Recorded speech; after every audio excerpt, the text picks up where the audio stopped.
Welcome back, everyone. Living Room Sports continues here on KDKA. Bob Pompeani, Rich Walsh with Chase Claypool and Kevin Dotson. Kevin, you were a fourth-round pick.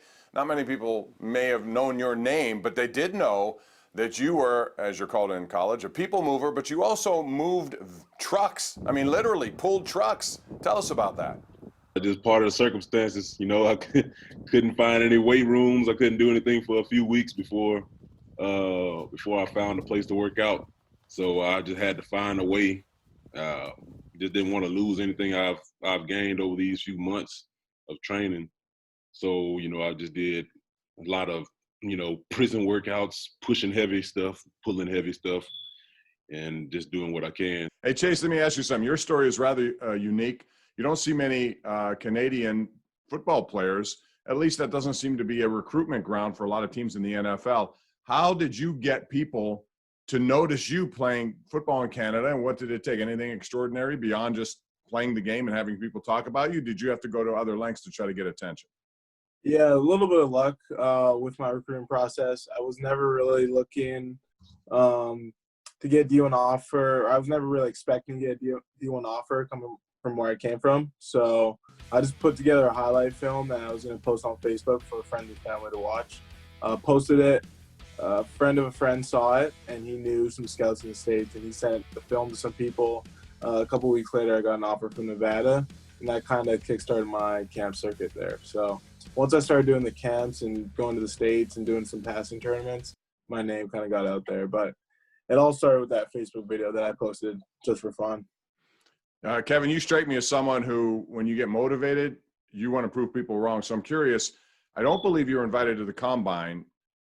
And you might have been the first guy drafted who wasn't. Was that a message to people? Did that motivate you, or what did it do to you? It kind of just it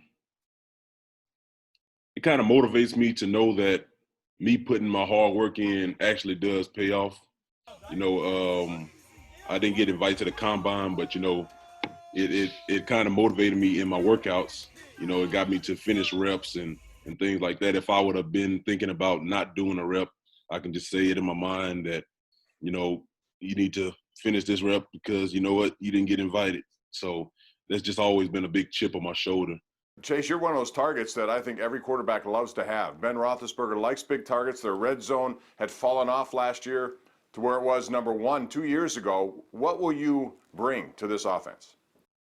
Yeah, you kind of touched on it, but the red zone opportunities is something I'm pretty excited to add to the team. I think, I could be a red zone threat, and I think, it's something that the team could have done better last year. So, I'm looking forward to kind of making that impact, and then obviously making an impact on all 4 special teams units. We all on this Zoom right now have ties to Jerome Bettis. Bob and I hosted a show with him for years.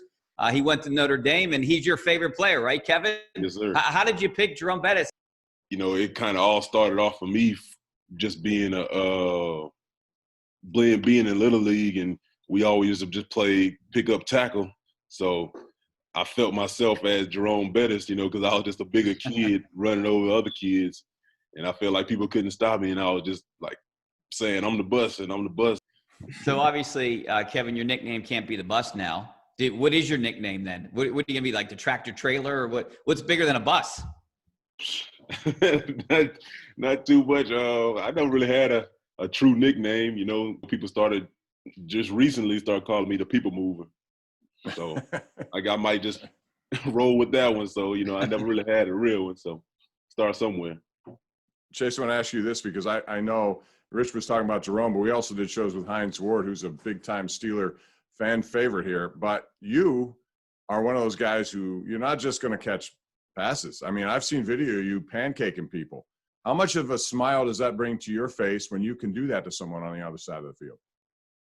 Yeah, it's like almost a chance to play kind of the defensive side of the ball, if you will. Just that extra physicality. I always played defense growing up. So if I can kind of get the chance to take someone to the ground legally, I'm gonna jump all over that opportunity. I had some bets with the offensive linemen throughout my Notre Dame season that have more pancakes than some of them. So maybe we'll get that going, me and Kevin or something. But just something I love doing. Kevin, I want to ask you this. Is it true that you actually would go to the line of scrimmage and tell the defensive guy, whoever's in front of you, that, hey, this is coming, try to stop me, you won't? Yes, sir. Yes, sir.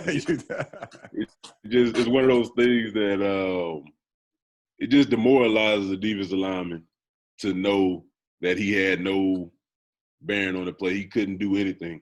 You just had no chance of stopping it. I told you where to go, and you still couldn't stop it. And that can mess you up for a few drives. So doing that is kind of a confidence killer for them and confidence booster for me. Do you think eventually it's going to get back to normal and you're going to be back up here in Pittsburgh? I'm most definitely ready to get back to normal. I'm ready to get back to how everything was. I'm ready to get back to football. I'm ready to get back on track, tired of doing all these virtual interviews and things like that. I want to be in person, be able to talk to people, see people. Yeah, I think obviously you never really know, but any football player is dying to get back on that field. So I think it's only a matter of time before, they start opening things up. But just take it day by day and try to get it in where you can. All right, thanks, guys. Appreciate that. One other note about Kevin Dotson. He also spent time as a bodyguard. So you're going to be a bodyguard for some quarterbacks, and that's a good thing to have on the resume, I suppose. When we come back, it's time to pick a side. You're going to find out more of the personalities these guys have. That's next, right here on KDKA.